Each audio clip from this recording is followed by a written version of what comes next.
This is Sean. This is Kevin. And this is the one other thing. And Kevin, I am so excited about today's show because, last show you teased us with a little celebrity connection, some kind of Hollywood connection kind of news. And fans, I'm not going to lie, I now know the news after just days of Kevin tormenting me.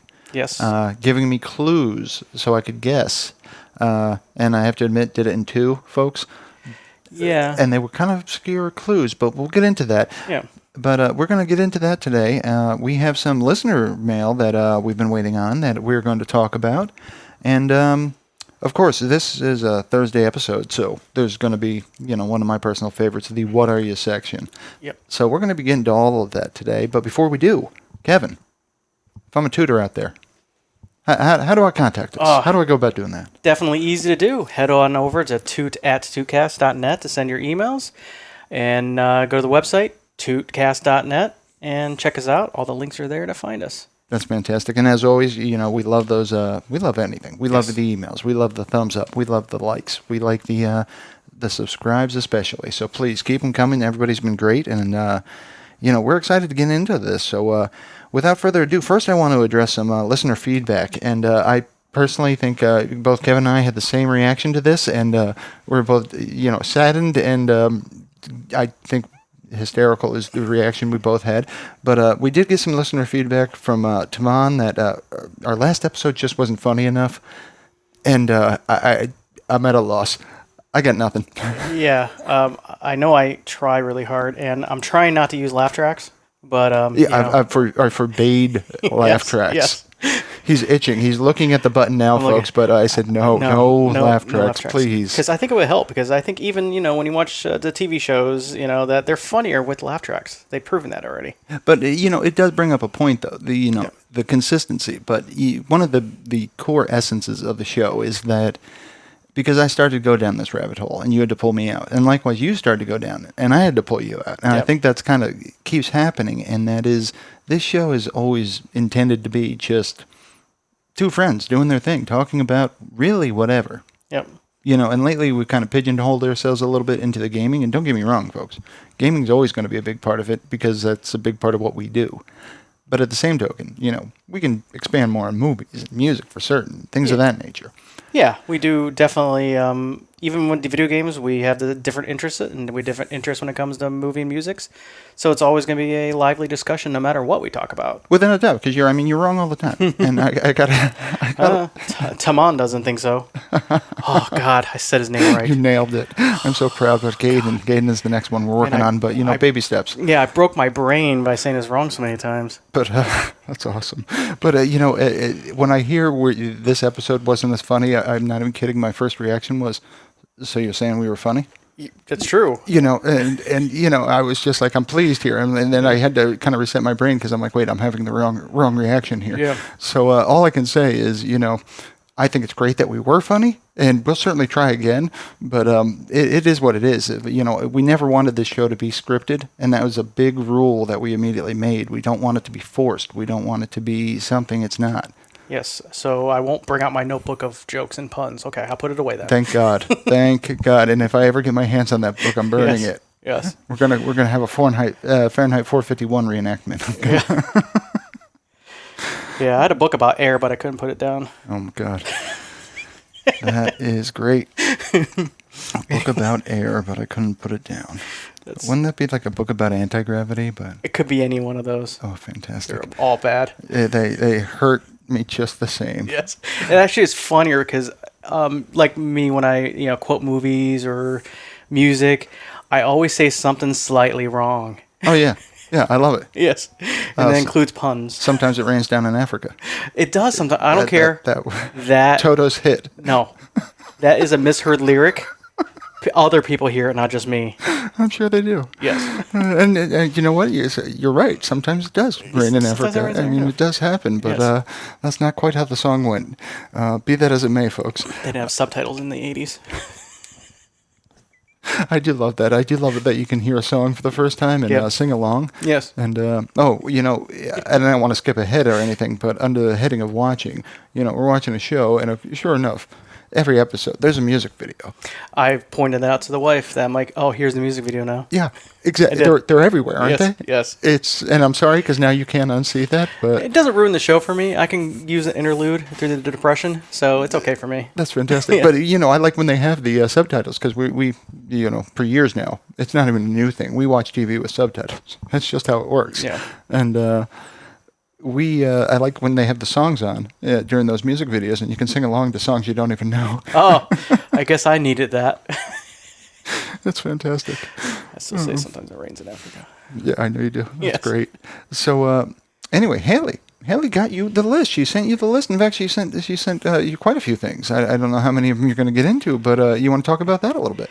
Yes, for once, I do want to say before we get started that I apologize to Haley for harassing the hell out of her. Yeah, that's probably well deserved. And I, Yes. inadvertently supported you, but I mean, quite frankly, I think that was funny. Yes, it is funny.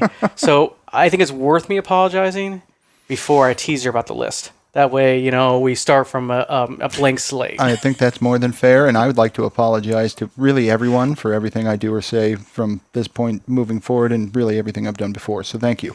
Yes.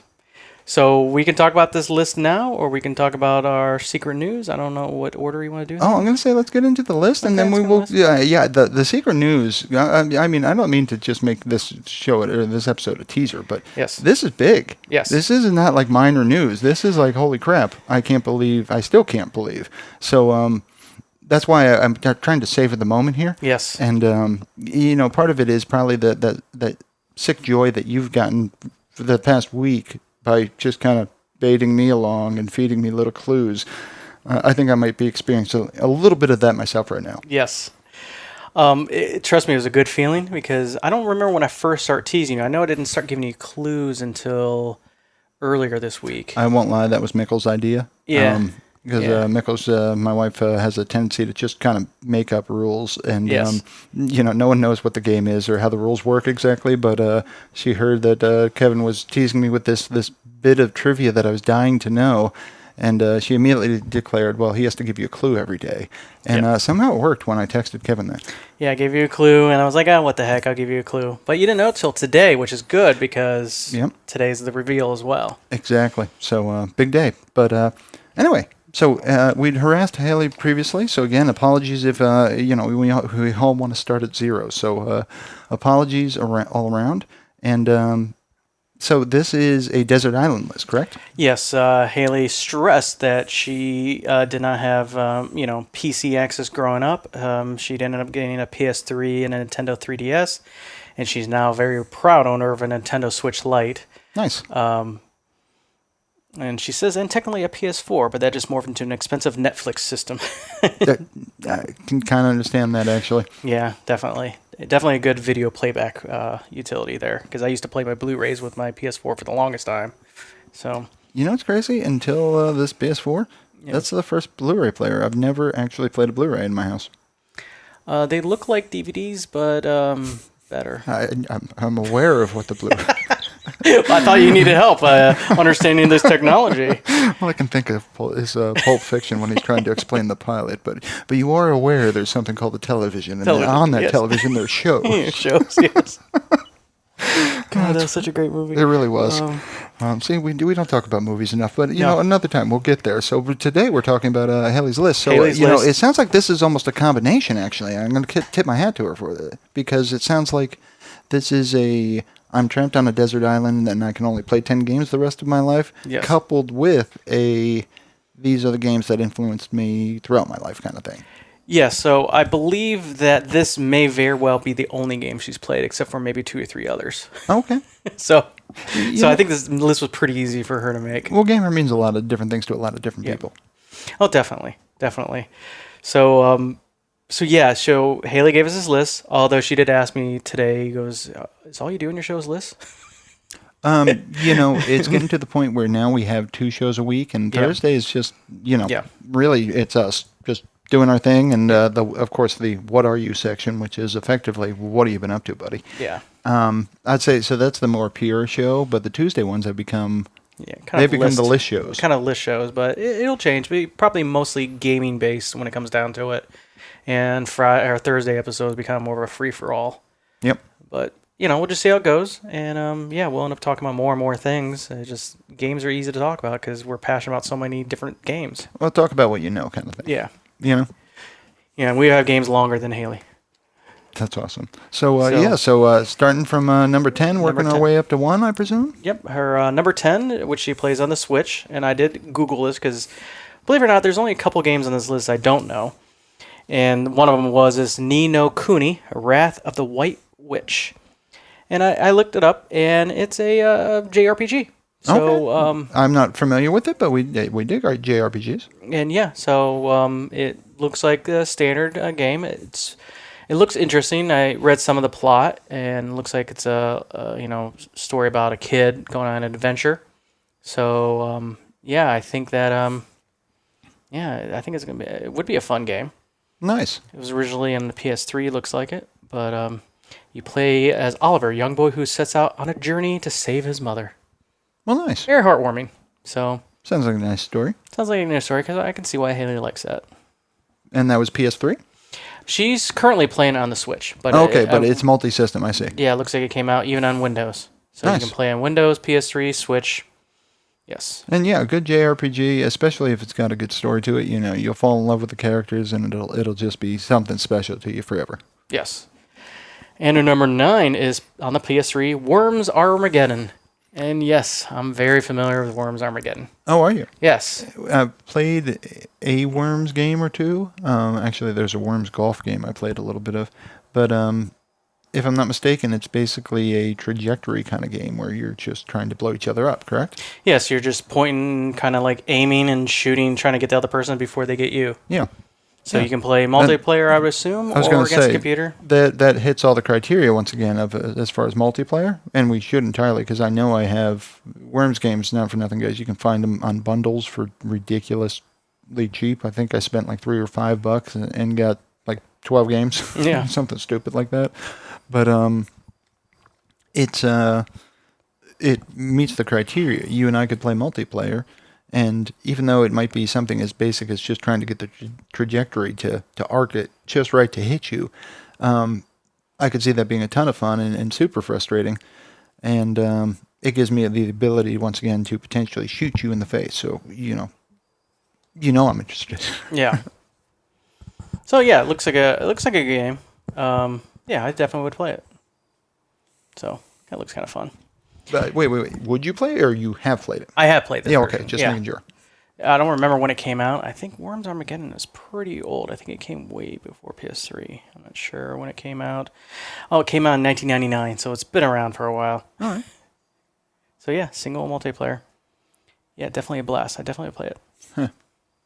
Armageddon's a blast. Armageddon's a blast. Okay, we're done now. We told our joke for the day. There it is. Yes. We met. Thank you. Yes. We met the quota. Done now. Way to go, Kevin. Yes. Number 8. I don't know if you can read that from there. And 64, Mario Kart 64. And yeah, props on that one, Haley, because again, I endorse Mario Kart in general. I've not played a bad one. Yeah, so this is Mario Kart 64, and if you have not played the Switch version with your friends, I highly recommend it. Yeah. You will yell at each other the entire time, which is a blast. I'm telling you, Mario. Actually, I'll be honest though. All Mario Karts have done this to me. I will rage quit in a Mario Kart game, and it's the only game I really know of off the top of my head that has ever and will ever make me rage quit. I still need to go back and beat the 200cc on the Switch version, and yeah, that Switch version. While it'll never go on sale, it's worth every dime. It is. So, yeah, so I'm a fan of all things Mario Kart, and I have to admit, the Switch version is the only one I've ever played. I believe any kind of kart game I played in the past would have been the Crash Bandicoot Racing, Oh, okay. which is similar. Yep. That there is his own fan base for those. Yep. I've played at least one of them. Well, we can fix a lot of that because I've got multiple Mario Karts. So Yes. we can fill in those gaps for you. Yeah, I definitely wouldn't mind playing more of the older ones, but Mario Kart, yeah, and Nintendo 64, we said it before, it's a great system. It really is. Really is. Yep. And of course, I even endorsed the GameCube Mario Kart. So, number 7 is on the PC, Minesweeper. It actually kind of is. It's more like a mind sweeper in this case Yeah. because I thought that was like spam you tried to get off your computer. I thought that's what happened if you actually beat it, was it uninstalled itself. Yeah, it would just. It's. I don't know. The game is explosive like Worms Armageddon. Oh my God! Now see what you've done to Mon. But it's Minesweeper. For those who don't know, was and I'm working off of memory here, but it was basically you started the game and you had a veiled grid. You couldn't see what was there, and so you clicked somewhere, and if there was a mine there, it blew up and you lost. Hopefully there wasn't. And basically what it would do was expose some area, and you'd see little tiles with a number on them, and that number dictated how many bombs were touching that square. So you could kind of puzzle your way around and expose as much as you could. Yeah. And I'm pretty certain that was the entire point of the game. Yes. And I have to say, props for originality, because I did not know you could put those words in that order. Well, Minesweeper did come with Windows, so It's a game everyone had at some point, most likely. Without a doubt. And, not for nothing, we were all playing solitaire. Yeah, it's true. Solitaire, and I believe Hearts came on the Windows as well. It did? So I played that a lot during work hours. I still don't know how to play Hearts, and I'm living my life all wrong, guys. Oh, definitely. All wrong. No, you got to be able to play games at work. I'm doing that work where I work. Yeah. I'm doing it wrong. Well, that's these days, but back in my 20s and 30s, yeah, I could play games at work. I did it wrong then, too. Damn it. Yes. So number 6. Number 6 is also a game that came with Windows. Looks like it came with Windows 95 Plus Edition, but then was released with Windows 98 and higher, called 3D Pinball Space Cadet. I'm starting to think you may not have been the only one who played games at work. Yeah, because these would be work-related computers for the most part that would get these. So, I'm starting to... I think I'm putting a puzzle together here. But I think I do remember these games. And Kevin just pulled them up on his laptop. And oh my God, do I remember these games. Yeah, I played those too. I entirely did play those because, once again, they were there. Yeah, they came with it. Yep. And people try to download it for Windows 7 and higher because it's considered a classic 3D pinball space adventure. So, yeah, it's pretty awesome. It's great that people still like it. Who knew, right? Yeah. So, yeah, on a desert island, we can play pinball. Yeah. I hope this really isn't the desert island one, though. It is the desert island. Oh. And, yeah, and then, You can do better. Well, if we're in the same island, then she can play some of our games. I hope so, yeah. We'll get her into Unreal Tournament. I think I'm gonna just walk into the ocean. Yes. It's gonna be like I'm going out for cigarettes. I'm just gonna walk into the ocean. Yeah. All joking aside, I did play the game a lot. That's great. So number 5. Number 5 is specifically a Scrabble online version in the early aughts, as they call them. I could see that. She says it destroys words with friends, which Charlize did play that a lot, and that wasn't my thing. I played it for a little bit. Actually, boy, this is heading us down a trail, but let's see. For years, it's hard for me to explain what I do for a living to people. And for those of you who are wondering, my title is a PMO lead, which is Project Management Office. I'm basically a project manager, a program manager, which people nod their head and their eyes glaze over and they're like, great. So, unless you work with one or you do that for a living, few people have any idea what the hell that means. So trying to explain that to my family growing up, as I got older, it was nigh impossible. So what they concluded was, well, you work with computers. And I'm like, yeah, sure. Yeah. I work with computers. So what that meant was for years, in my 20s, their computer would break. And I was the IT department. I basically was a lot like you in the sense that you're now my IT department. Something breaks, I call you up. Yeah. But in those days, something broke, they brought it to me, and I had to, figure it out because, quote unquote, I worked with computers. You're the computer guy. And I bring all this up just to say, whenever I had to work on somebody's computer, I'd inevitably do something that was just me. So, for example, my sister-in-law's computer. One of the things I'd do is I'd change all of her usernames to Bobarrel. And, she unfortunately is smart enough to figure out how to change those back. But one thing I did, it nested itself, and it sat there so long I forgot I did it. And what happened was a friend of hers came over and asked if she could use the computer, and, Bobarrel says sure. And Bobarrel tells her the password, she types it in wrong. Immediately she starts yelling for Bobarrel because her secret password is, "You smell like balls."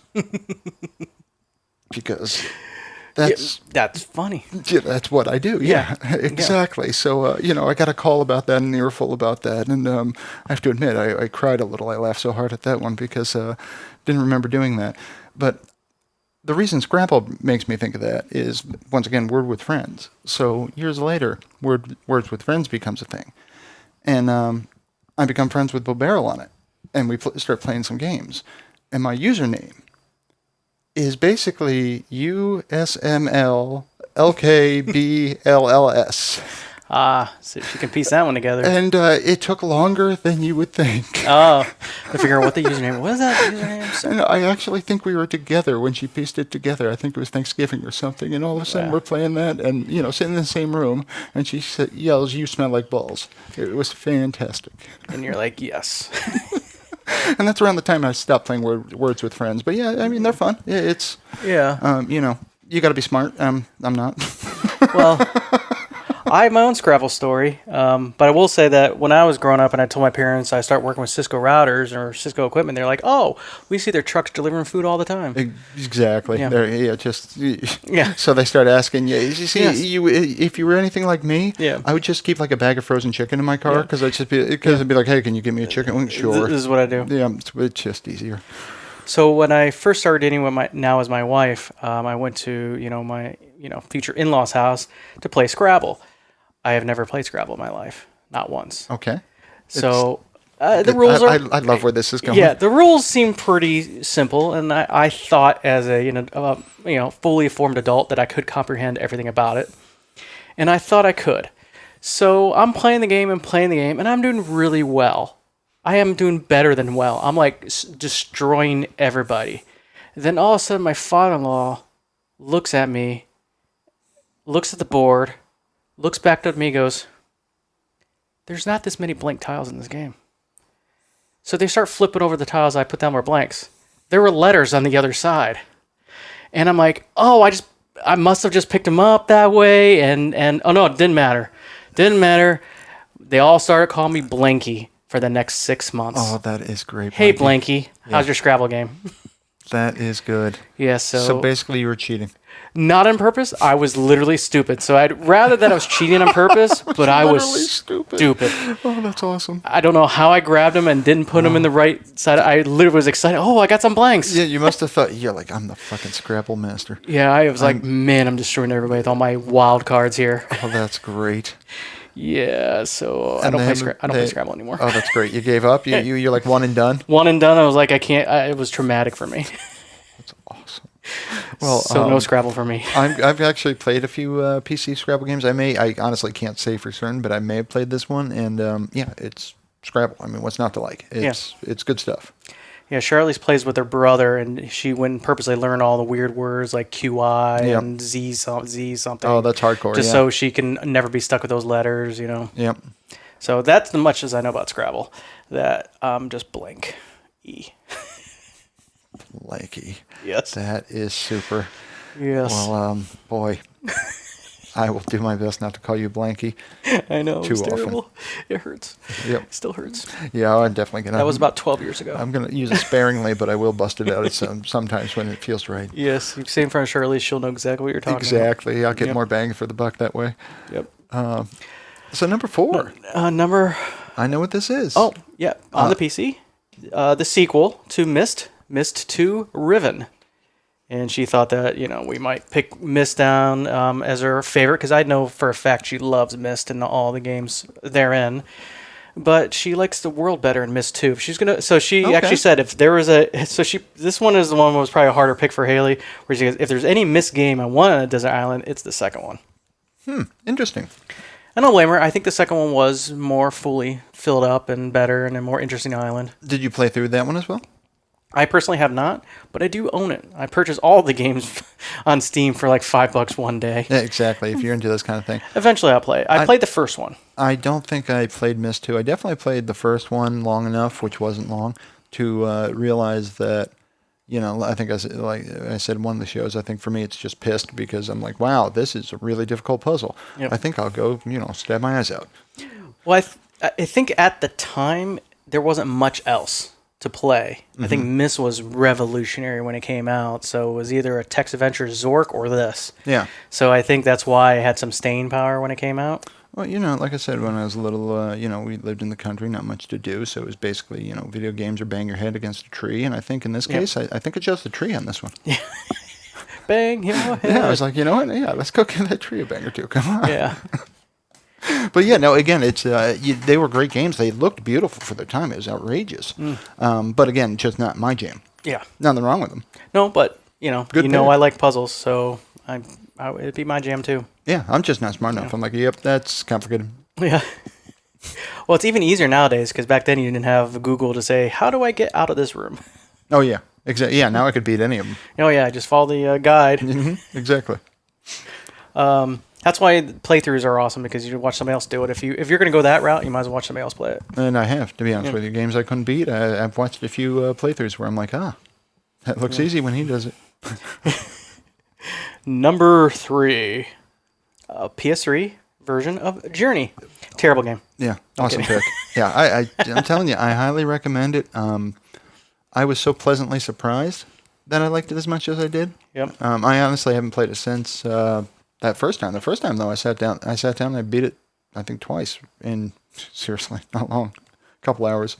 But it's just a beautiful score. The music's awesome. It's a very unique game. It's very relaxing.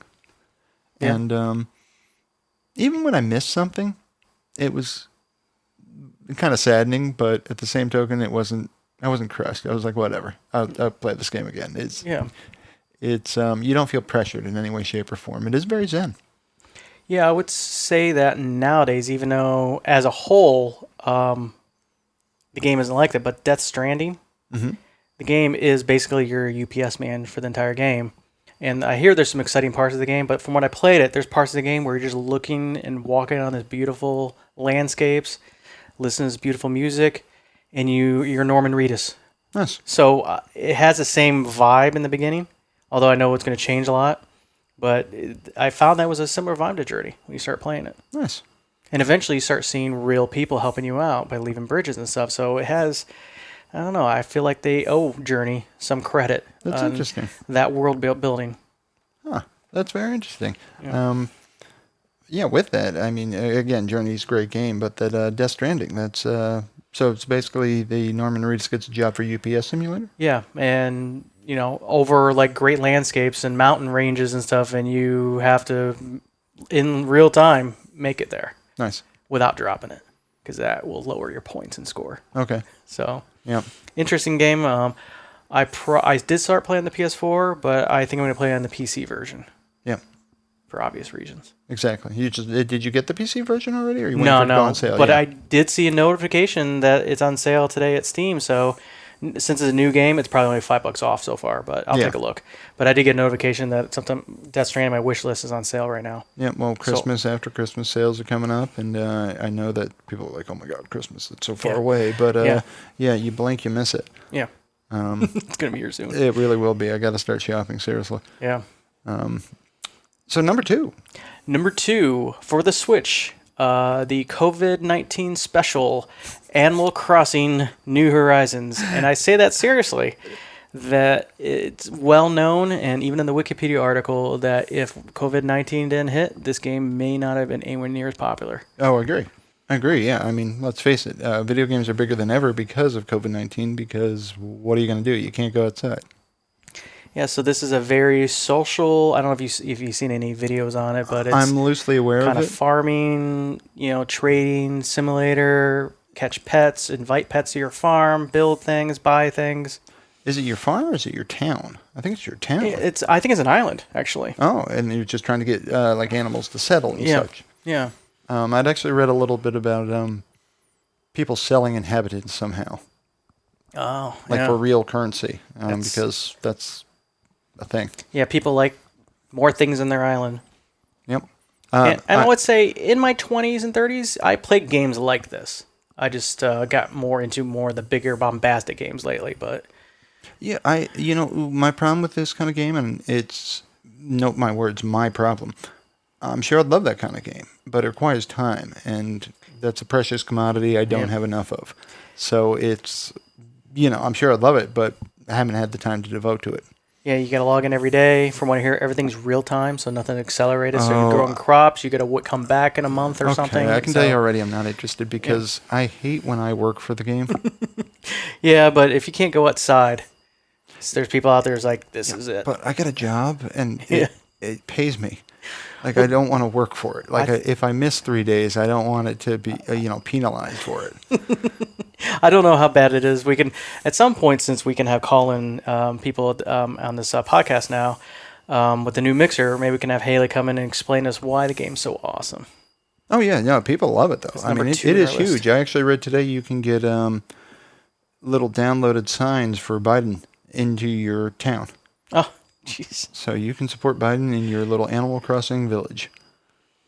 Jeez. That's awesome.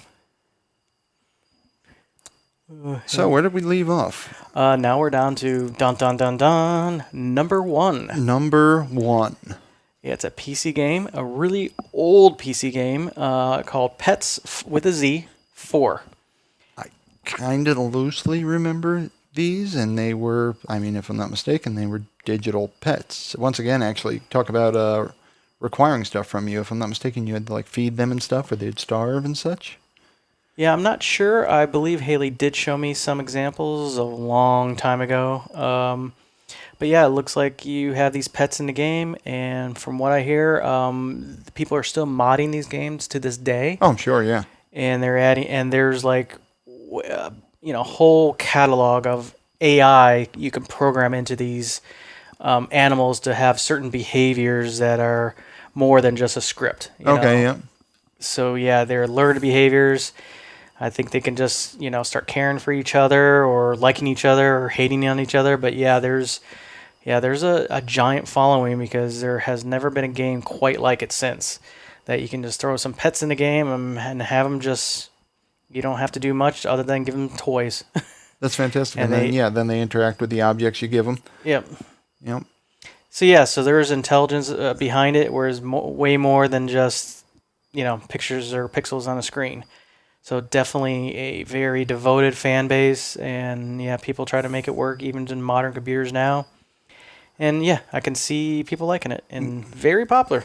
Well, it brings up a lot of interesting things because I'd imagine you start playing this type of game, especially one that requires you to maintain the animals in any type of way. Where if you don't, there's repercussions. Yeah. You're going to build an emotional attachment to these ones and zeros, and they're going to become far more than ones and zeros. You're going to have their well-being is going to have an impact on your emotional well-being. Yeah. And it brings up a point. It brings up something that I think you and I are going to see in our lifetime that's going to completely bum me out. And I've kind of warned Mickles about it. That, well, first, and this is tangential as hell, so buckle up, folks. Yeah. Do you believe we're going to see robots in our life? And when I say robots, I mean robots think like robots walking around, serving purposes for humanity, walking around amongst humans. In our lifetime? Yeah. I think so, yeah. I think so too. Yeah. I'm thinking iRobot kind of thing, Yeah. where they walk around, they do all sorts of shit for us. Yeah, and they follow the Isaac Asimov's laws of robotics. It's got to be hard coded, yeah. Yep. Don't kill yourself, don't kill us, please. Yes, please. Yeah, have a nice Yeah. day. That's basically the sum of it. Yes. But I love that you got to put "don't kill yourself" in there. Yeah, but, don't kill yourself. Yes. Just keep doing it. Yeah. But They're lemmings. Where's I going with all of this? Because this was a long one. So when there are robots, when they become part of our natural being, Yep. I know you and I. We're compassionate creatures. We're empathetic creatures. We're going to project feelings onto these ones and zeros Yep. that probably aren't going to be there. Yeah. And I don't know where that line is where artificial intelligence becomes sentience. I have no, and I don't think anybody knows where that line is. That's a whole nother rabbit hole, Turing test and such. But we're going to project these emotions onto these robots that they're not going to have. So one day we're going to be at the grocery store and we're going to see somebody hit their robot. And my instinct is going to be, you just assaulted somebody, now I need to kick your ass or at least defend this person. But it's not a person. Yeah. It's a robot. Like it's a non-sentient being. And you see where I'm going with this? So like that pets, and I know that's a long journey, but something like pets, I can honestly see people years and years later keeping their freaking digital pet alive because it's as real to them as anything else, and they're not actually crazy. You know what I'm saying? Yes.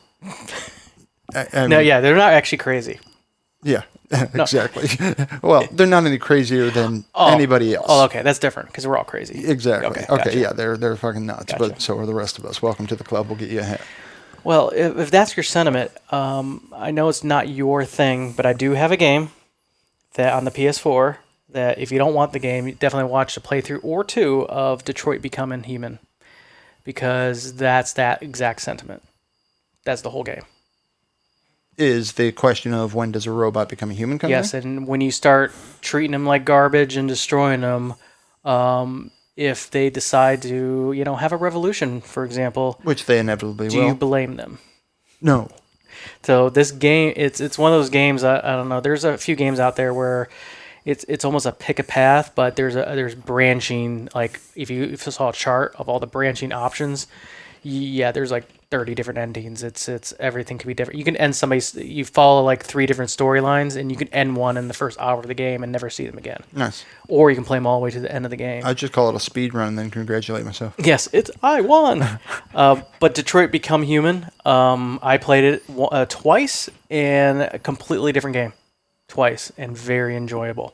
So I do have it if you ever want to borrow it. Detroit Becoming Human, huh? Yes, and What kind of game would you say it is? there's a line of games that came out a little while ago that Like a first-person shooter?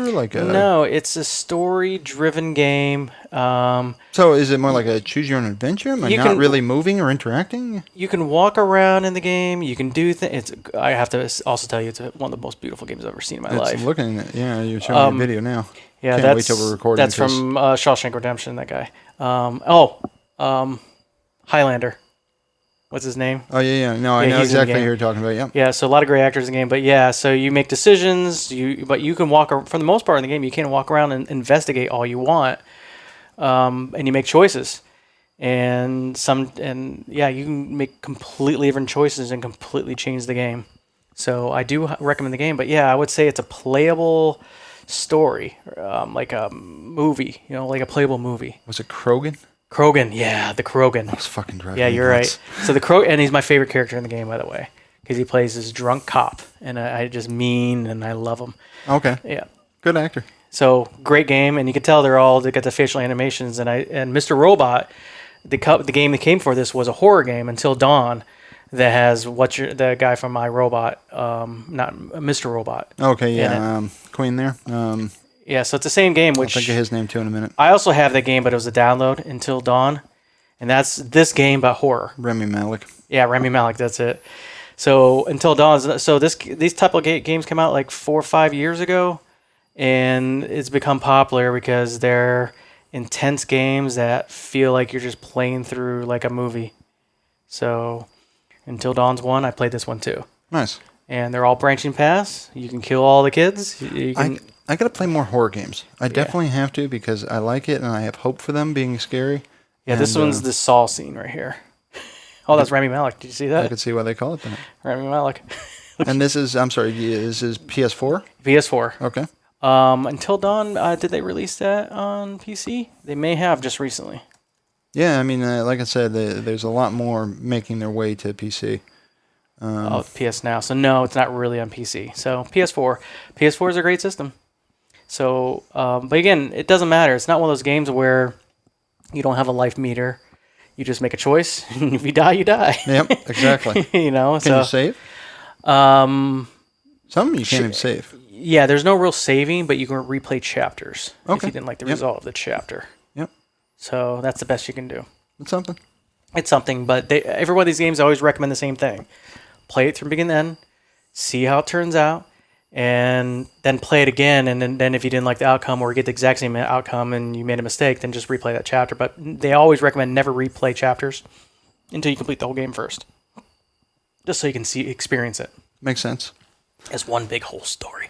Well, I think we've teased everybody long enough, and I will say though, looking at this, we're already 40 minutes in. Apparently, Yes, it's all the jokes. it's all the jokes. Anyway, we may have to kick the Dunecast conversation to another show rather, but I definitely want to have that conversation because I don't know why. I'm looking forward to it. I'm Yes. hopeful. I should know better. Yes, hopeful that there will be a Dune movie in our lifetime that isn't a big pile of garbage. Yeah, that just in some way honors the book and Yeah. pays homage to and is worthy of.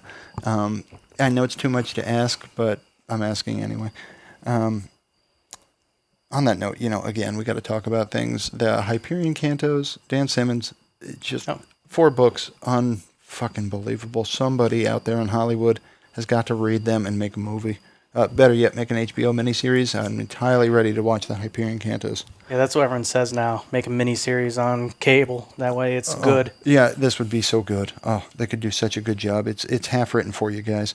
But speaking of Hollywood, again, teased everybody long enough. So Kevin has been teasing me all week, and he has, well, Kevin, where do we even begin with your Hollywood story? Yeah, it's one of those things of like modern QVC shopping. I stay up too late. I watch YouTube. I see a video that says, "Hey, act now," and I saw a video of this Hollywood person, and he suggested that if I donate a couple bucks, not even that much, that not only will he make a personalized video for me of anything I want him to say, anything, no holds barred. I also get my names in the credits of a movie that's coming out next year. That's fantastic. And this is what you've been teasing me about all week with who the celebrity was, how they were interacting with us, what they were going to say. And, do you want to tell them or do you want me to tell them the clues first? I think we should start with the clues. We got time. Because, like I said, it's only a 40-second video. Yeah, that's true. But I got it in 2. Well, we still have the What Are You section. Oh, yeah, that's true. Well. We have a lot of material left. But I got it in 2, folks. So the first clue was Professor Snape. Professor Snape. So, that sent me down a rabbit hole of, okay, I'm really going to be impressed if, Alan Rickman is on the show. Wow, Kevin. Yes, You especially can since it's not alive resurrect the anymore. dead. Yes. That is impressive. Yes. Who else can we have on? I'm excited, you know.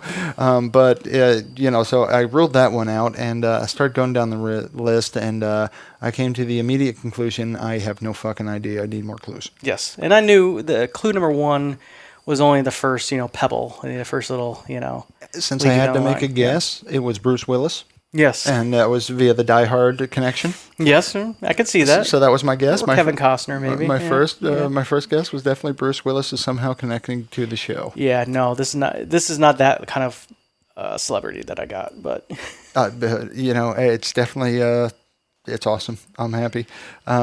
So clue number 2, it was Luke Skywalker.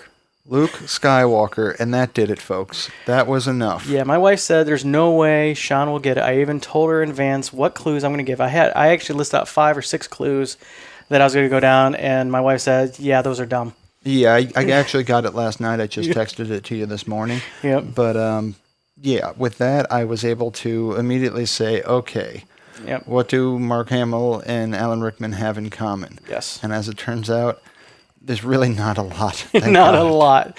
Yeah, Luke. It was probably 2 on the nose. Now that I think about it, but And then I sent you the text that read something to the effect of, "There's no fucking way Kevin Smith is coming on our show." no, talking about yeah. our show, or being aware that we have a show, that there is somebody named Kevin and somebody named Sean.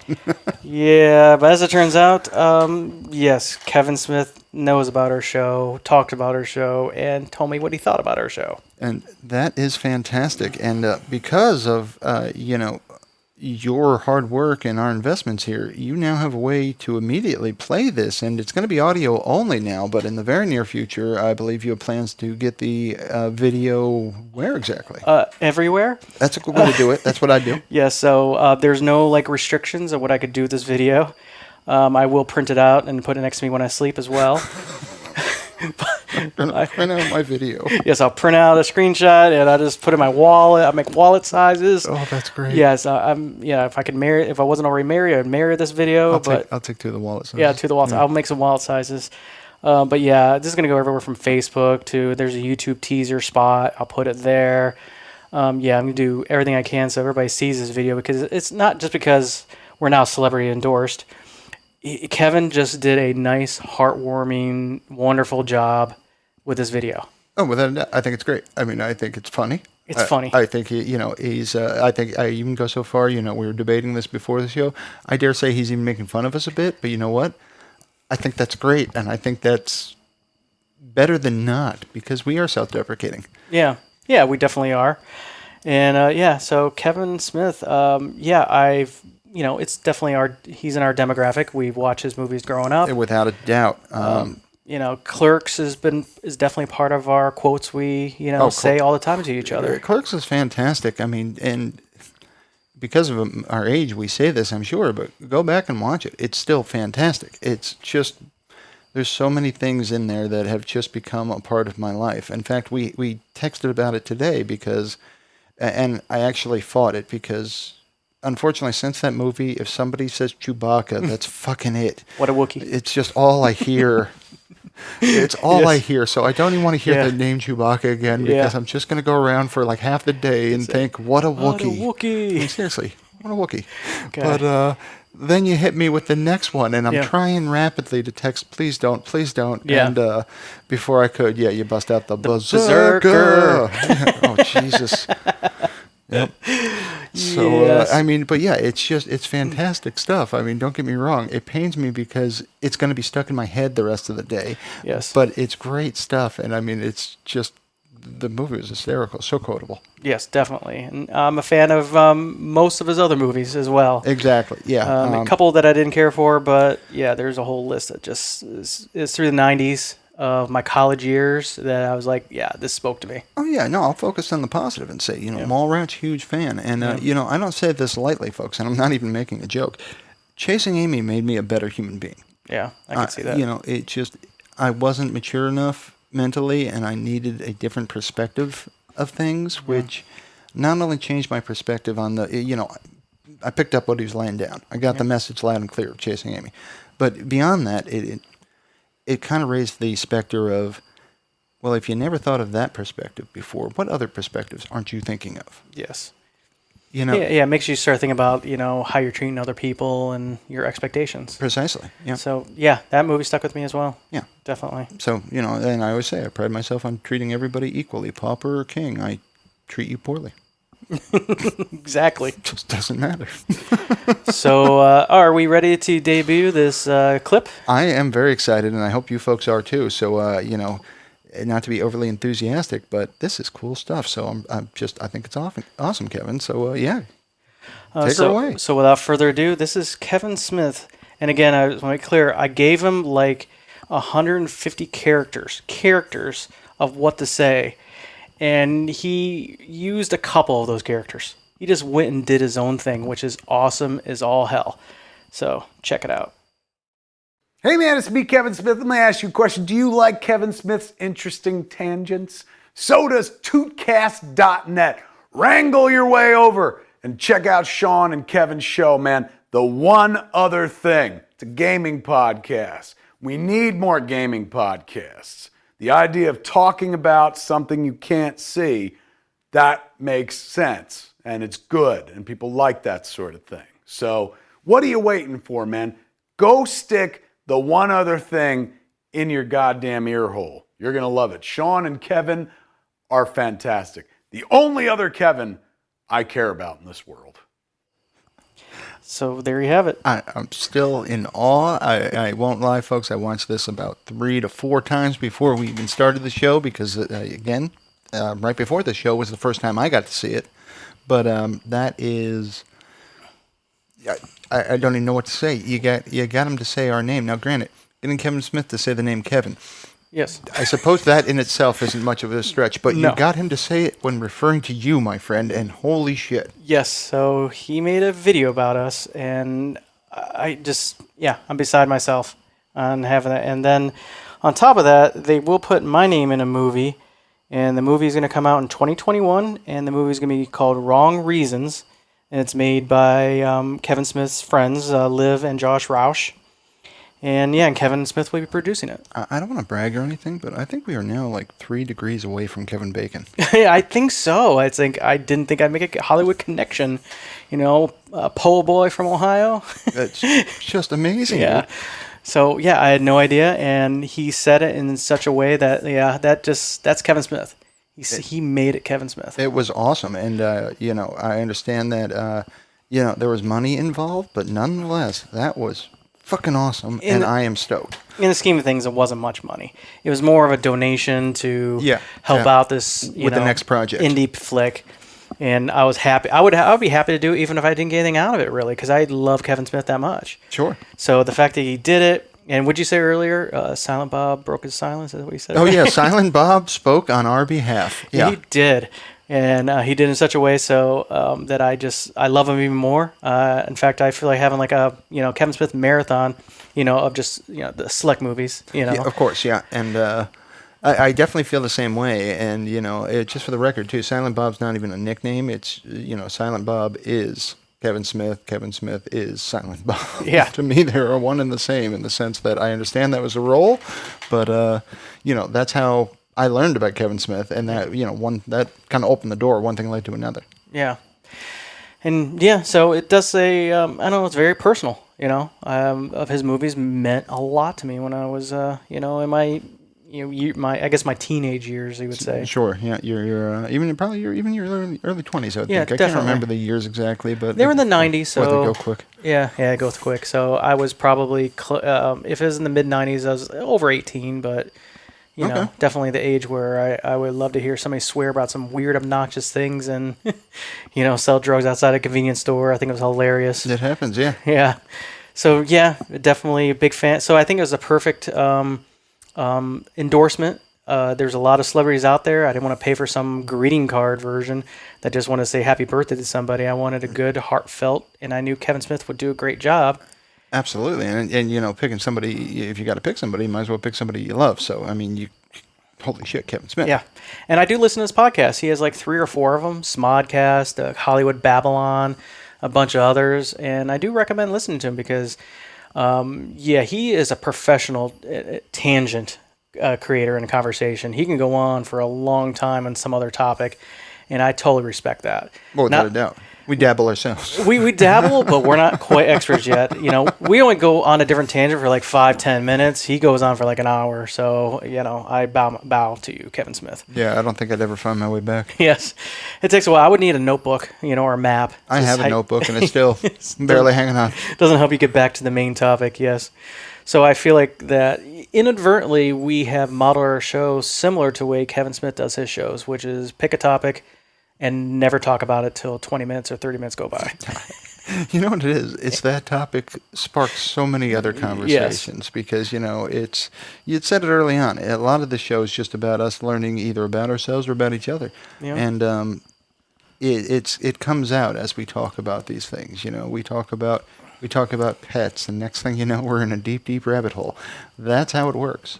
Yeah. So, well, I'm going to say since we're 53 minutes in, and we still have a lot of stuff to talk about at least. We have the What Are You section. What do you think about the Dune cast? Save it for another show or talk about it now? I don't know how much we can talk about it. I mean, I have the list in front here. Do you recognize anybody except for 2 or 3 people? Oh, okay. Well, let's see. I mean, and again, this is a remake of Dune here. Well, yeah, I recognize, and this is what kind of made me think of this, is Duncan Idaho is being played by none other than Khal Drogo.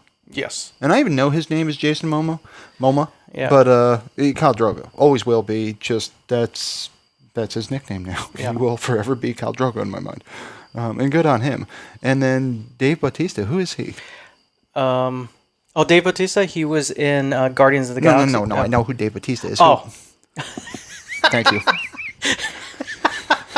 Don't you know who Dave Bautista is? He Yeah, was the he's a guy, the blue wrestler, guy, you know, wrestler. yeah. Come on, how do you not know who Dave? He plays. I don't know what that. It's Glossu. Harkonnen, maybe. Know who one I'm thinking too. Oh, but I wonder if it's Stellan Skarsgård. Well, no matter. We don't know who this guy is. Well, Dave Bautista's in it. The Skarsgård. Yeah, I wonder if Stellan he is. Skarsgård. I'm wondering who's going to do the. What is it? The Juice of Sapphos. He's the Vladimir Harkonnen. The. Oh, it tells you. Okay. Yeah, Oh, he's Vladimir Harkonnen. Stellan Skarsgård. Really? Yeah, and Javier Bardem is Stilgar. Okay. And look at that, Oscar Isaac. Oh, of Chani. Star Wars Okay, fame. so Chani is a baby. God, I'm too freaking old for Chani. Yeah. That's a shame, but okay. Zendaya. Zendaya. Zendaya doesn't have a last name. Yeah, she's Cher. She's got one name. Madonna. Yeah. Way to go, Zendaya. Yeah. She's an American actress. Oh, maybe she'll make enough with this to buy another name.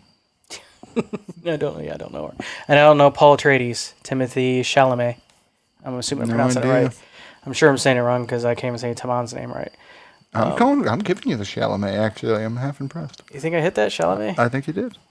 Oh, he was in Interstellar. So, yeah, small film. So, they're not big-time actors playing a couple of the main roles there. But these are some big names, though. Eric Skarsgård or Stellan Skarsgård is no slouch. Josh Brolin's Gurney. Oh, Gurney Halleck. All right. Yeah. Thufir. Oh, Thufir. Yeah, I know that face. Yeah, Stephen I do too. McKinley. I do know that face. Oh, she's one of them. I don't even know what character it'd be, but the you know what I'm talking about? Like it's by Will Alone. I Yeah. Set My Mind in Motion. You yeah. know that whole thing. That's what's his name? Freaking love that. I don't. I don't think they can do better than that guy. Yeah. Like he was so good at it. Dune. Was it 1984 cast? Man. I can tell you who did that by the Will Alone. That was. Yeah, there's the original. Sean Young was Chani. Yeah, he was one of those 80s guys. You saw him in a million things, but no idea who the hell he was. He always played like Burnout. Sting was in it. Yeah. Oh, yeah, exactly. I wonder who Fade was. Gurney Halleck was Patrick Stewart. Did you remember that? I did. Yeah. Yeah, you know, and again, folks, if you've read the book and never seen the movie, don't watch it. You'll be offended. But if you have not, the movie is bad. Actually, it's pretty bad. But Peter DeVries is Brad Dourif. The book is super good. Peter DeVries, that's the guy who said Yep. it. So whoever plays Peter Brad Dourif. Peter DeVries in the new movie. Let's see who's Peter DeVries. All right, Peter DeVries. He was on there actually. Okay, David Dotsmalchian. I believe I've seen him in movies, and well, he's been in the Tennessee Williams, A Glass Menagerie, which is a great play. I've seen that. So yeah, he's like a stage actor. All right, Looks like talented. Well, good on him. He landed Dune. Could do a lot worse. And as a weird 7 degrees of Kevin Bacon, he's in a Kevin Smith movie as well. Jay and Silent Bob reboot, which I haven't watched that movie all the way. I started watching it. Well, once again, so that means we're like getting the other cousins. Yeah, we're actually 7 degrees separations with the entire Dune cast now. Yeah, we are in there. Yes, we're in there. That is I'm still blown away, dude. So I'm cautiously optimistic. I mean, yes, was Kyle MacLachlan well known when he played Paul Atreides? Or was he an unknown-ish kind of actor like Timothy Chalamet is? I hear you. I don't know. Yeah. So I don't know. I don't know if Kyle What's that? MacLachlan... You hit your mic by now? Yeah, I hit my mic. Okay, just curious. I was doing... I'm just happy it was you, not me. Yeah. What? Oh, sorry. Exactly. You did it first. He did it first. Notice I say first, as in it will happen. It will happen. So Dune. It still says 2020. I don't know. See how that's possible, but Yeah, I think that probably has been delayed. yeah, 2020 release date. Let's see. I think it's got a 2020-ish. December 18th. Well, I'll be damned. December 18th is the current release date, All right. and it's definitely my kind of movie. Yeah, it's, again, I'm cautiously optimistic. I'm hoping. I'm really hoping. But I would like them to do the whole Dune story. That'd be nice because It would really be hard. I heard there's possibilities if this does well, they might spin off on like HBO or Skinamax. Gotcha. We'll see. We'll see how it turns out. Yeah. I'm hopeful. They claim it's going to be more faithful to the books to a point. Yeah. So what the fuck's that mean? I don't know, but if you're hoping closer to the books. To a point. Yeah. To a point. Yeah, there's probably some things it just doesn't work. And they probably did it all in 1984, all those things that didn't work. Well, what's great is I don't know for certain, but can you find out when Dune was written?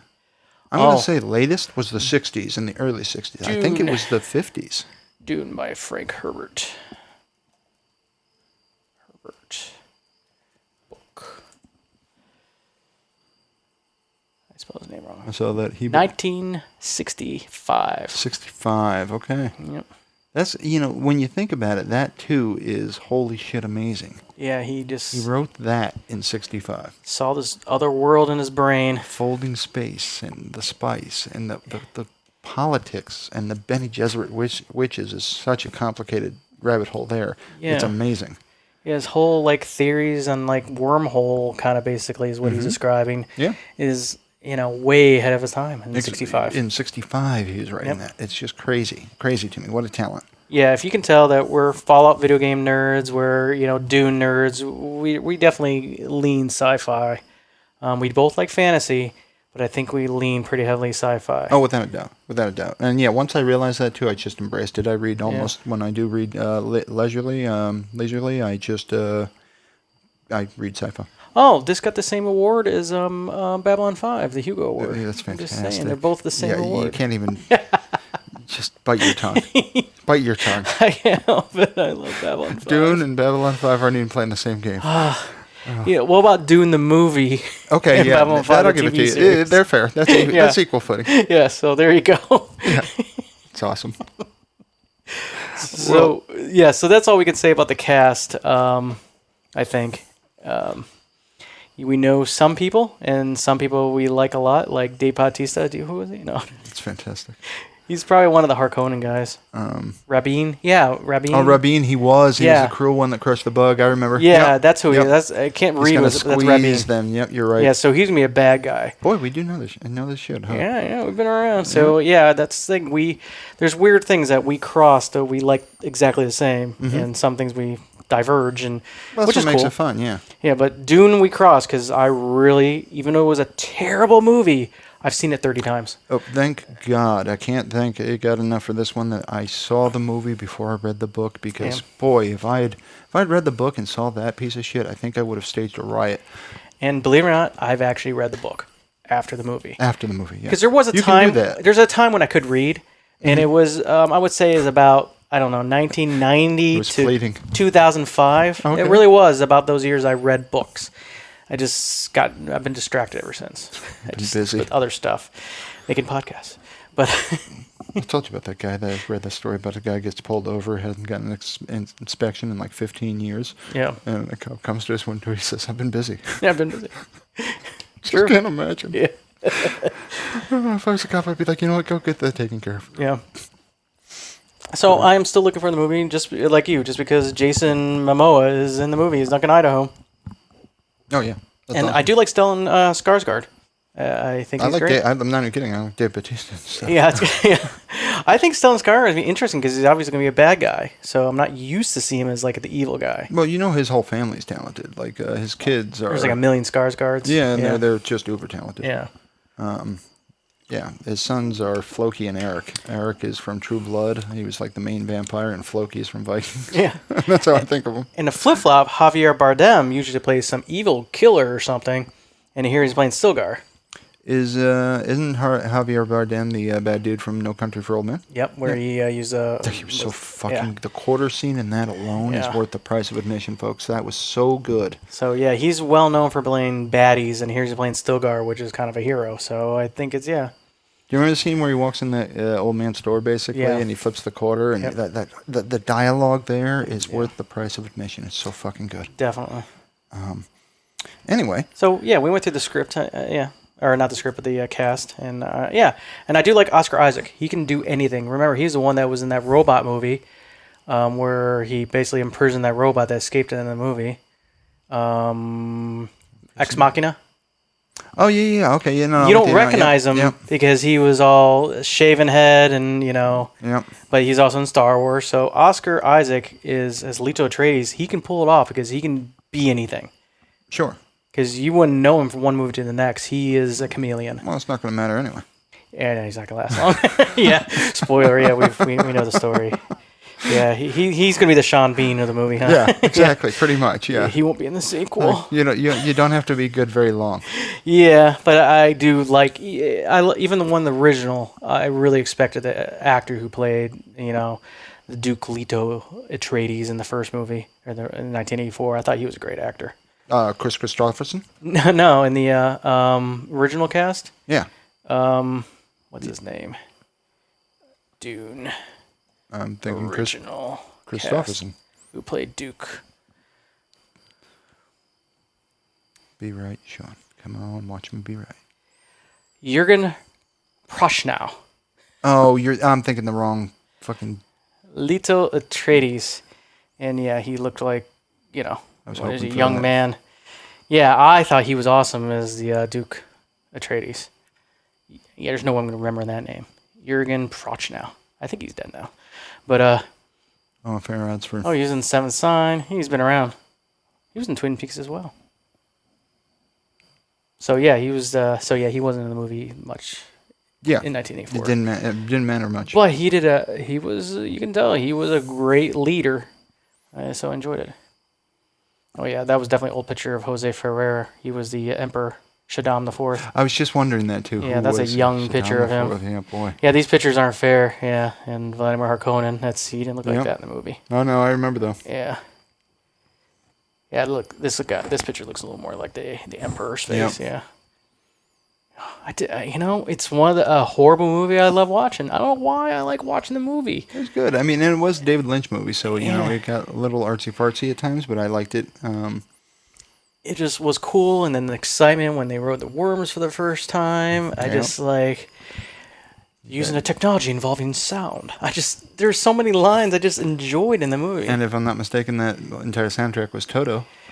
It was Toto, and that's another story of how stupid I am. Because twice in my life I screwed up. Because unfortunately I wasn't alive until 2002. So when I listened to music as a child, I grabbed music soundtracks. Mm-hmm. So there's a couple of soundtracks that I really wanted to hear. One, I love the movie Labyrinth, Yep. and I love the movie Dune. So I ordered some cassettes from Columbia House, which I probably never paid for the whole thing. Just got to put those stamps and sent in. I don't know how they And- didn't go out of business. But I don't know. So then I got two cassettes in the mail. One was Toto with the song Africa on it, which even though I don't know the I was lyrics, going to say you actually had the album. I had the album and I hated it. That's fantastic. I Okay. said, this is nothing like the Dune movie. This is not what I wanted. Okay. I was upset. However, Labyrinth, I got the album Ziggy Stardust and the Spires from Mars, and that was in rotation in my cassette radio alarm clock for the Okay. longest time because I got into that. Nice. So my introduction, in rock in any way was David Bowie, With Bowie. Ziggy Stardust, and the Spires from Mars. You could do a lot worse. And yeah, in fact, that whole album is a journey. I love every song on that. It was great. Yep. Highly recommend it. That's awesome. Yeah, so that, and there's another story about how I got my first U2 album. That was also a screw up, but not as bad. I was looking for In the Name of Love, and I got Joshua Tree instead, which, as it turns out, it was a superior album anyway. Okay. So going to the music part of it, I was really dumb when I was a kid, and I was introduced in weird music in a weird way, But yeah, I listen to classical music and I listen to everything pretty much. Yeah. Country I avoid, but like American Tail, the soundtrack for American Tail, Fievel Goes West. oh, I'm aware what you're talking about. That was my bag. That back was your then. jam? That was my jam back in the That's day. awesome. Yeah, I got beat up a lot. You know, and don't get me wrong. I'm gonna, with me, you never have to worry if I'm gonna make fun of you or not. The answer is yes. Yes, you will. And if you give me a good reason, awesome. If not, that's cool too. I'll make one up. Yep. But at the same token, whatever your thing is, that's your thing. To me, that's always been, the difference between being cool and not is how much you actually care what the other person thinks. And the more you bring that to zero, the better off you are. So, not for nothing. If you think American Tail is the best album ever, one, you're definitely fucking wrong. And yes, I'm going to bust your balls about it. But at the same token, I'm not kidding when I say, you crank that shit up. Somewhere out there beneath the pale moonlight. Yeah, see, that's awesome. And you even know the words. I bet, what's sad, folks? I bet if we listen to the song, it's like midday. It probably, yes.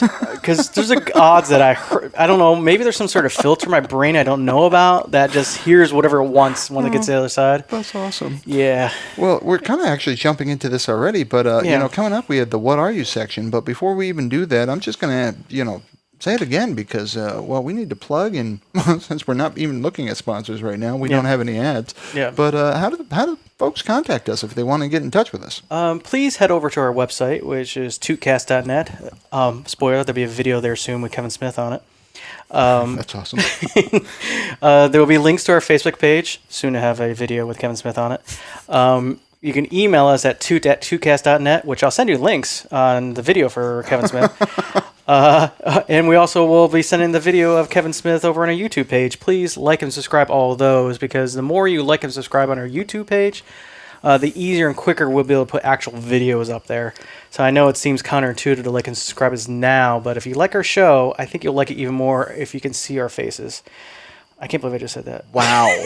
Yeah, thank God I'm sitting down because my bullshit meter just it just peaked. I was hoping you weren't paying attention. I think I get the spirit of what you're saying. Yes. What I'm trying to say is sometimes looking at us might, be more enjoyable for somebody out there. Actually, that's kind of true, actually. Yes. Yeah, I think when you look at us, you'll be pretty proud of your life choices thus far. Yeah, we're like, oh, we didn't do too so bad. But is this in focus? But in all seriousness, though, every little like, every little subscribe makes a huge difference for us right now because we are funding this endeavor ourselves, and again, we're doing it out of love. This is great, but every little bit helps us actually get some other financing, and again, this stuff adds up quick. So the help is appreciated, and the support is, I can't even say enough. Keep the love coming, and we love you back. We do, and we definitely want to make the show, about the listeners. Without a doubt. So definitely, email us. Let us know what you think and what you want. Yeah, this is what we do. This is two friends hanging out, and we just wanted to expand the net. So welcome to the club, and with that, what kind of friend would I be if I didn't ask? What have you been playing? What have I been playing? Actually, nothing.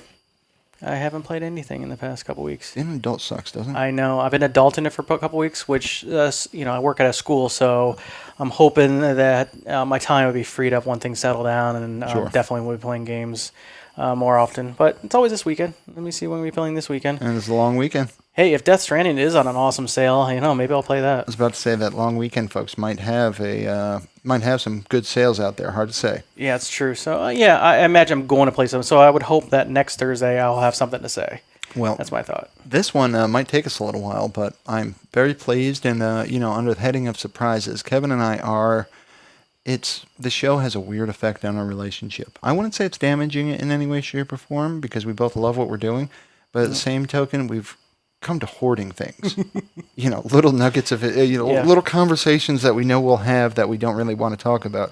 So I did, due to pride, quite frankly, I did have to text this to Kevin right away, but God damn it, I beat Mass Effect 2. Yes, congratulations. And I didn't just beat it. In fact, and hindsight, because I know where this conversation is going. Hindsight, I know exactly what I need to do to save all of my people. Yeah, spoiler, those fuckers didn't make it. But only lost one the first time. When I say I beat it, I mean every little solar system there or galaxy that you visit. Yeah. 100% of it. Yeah. So no planet unexplored. Wow. Okay. I mean, I didn't rush to the end. I wanted to beat it. I wanted Yeah. to see everything. The only thing I didn't do, to be honest with you, aside from save my crew, would be, and we'll get into that because I argue I did retrieve my crew. There's an assassin character that I never got. Oh, he is awesome. I didn't know how to get him. I was Yeah. there, but all I could think is I got to help that blue chick who I thought that was kind of breaking the law, what she wanted me to do, and I was Yeah. trying to be good, so I didn't help her out Yeah.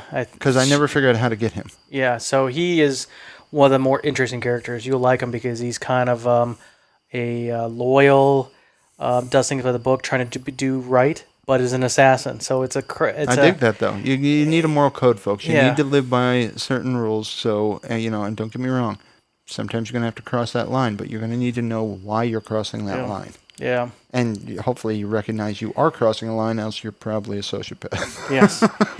And if you do get him and you do have him show up in Mass Effect 3, I would consider that his storyline that ends in Mass Effect 3 is a Kleenex moment. So Okay.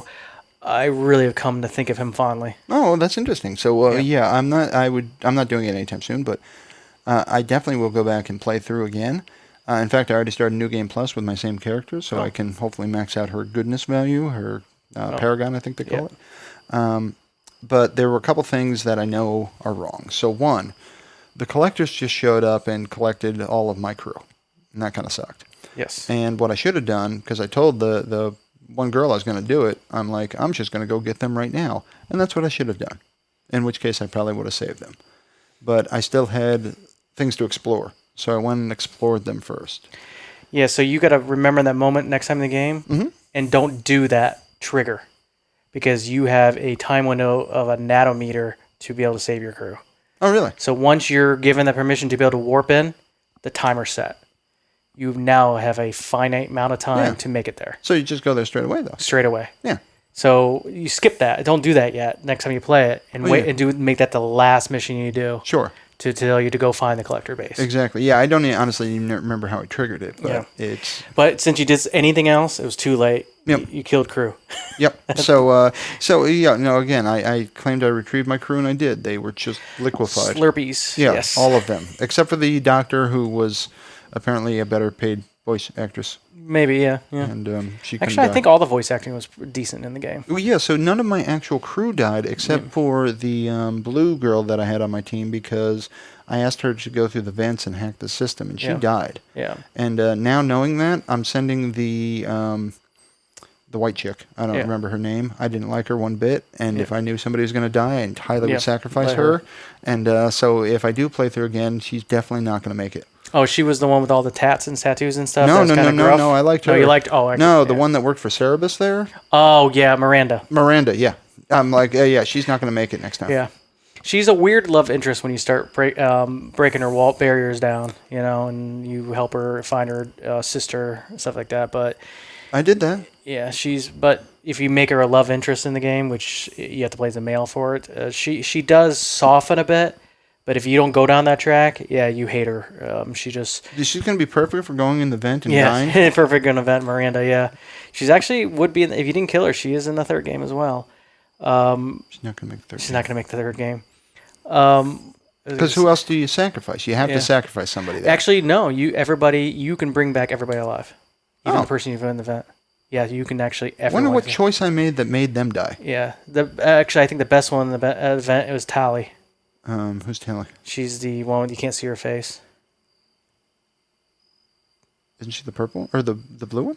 Is she blue? That is. That's who died. Oh, then you must have not done something in the game. Yeah. So Yeah, there's a way to keep her alive. She died. Yeah. So you can keep everybody alive. Everybody's kind of funny about it because they're like, "Oh, Tally died." All right. Yeah. It was kind of it. Like everybody looked down at her body and they're like, Yeah, she's dead. Yeah. Okay. Moving on. Yeah.